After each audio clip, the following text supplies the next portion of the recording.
अस्सलाम वालेकुम नाज़रीन, मैं सज्जाद जानी और आप देख रहे हैं सज्जाद जानी ऑफिशियल। नाज़रीन, मेरे साथ राशिद आरिफ साहब। कुछ दिनों पहले मैंने एक प्रोग्राम अपलोड किया था, आपने बहुत मोहब्बत दी, लेकिन क्योंकि वो पूरा प्रोग्राम मैंने अपने चैनल पे इसलिए अपलोड किया था, हालांकि बनता तो ये था कि राशिद आरिफ ऑफिशियल पे अपलोड होता, लेकिन अपने चैनल पे इसलिए किया था कि आप लोग जब देखेंगे उसको, मेरी व्यूअरशिप ज़्यादा है, आप लोग ज़्यादा हैं मेरे चैनल पर, आप देखेंगे तो फिर मैं आपको कहूँगा कि आप उधर आएँ, सर राशिद आरिफ साहब के चैनल पे हैं, तो आप लोग आए।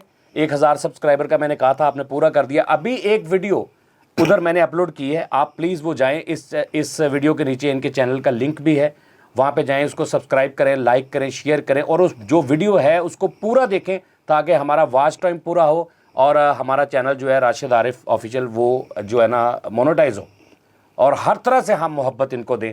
तो इसके लिए मुझे आपकी बहुत ज़रूरत है मोहब्बत की। हम सब मिल के वो वीडियो आप जाके देखें, तो उसका वॉच टाइम पूरा करना है हमने, 2 4 5 दिनों में लाजमी करना है।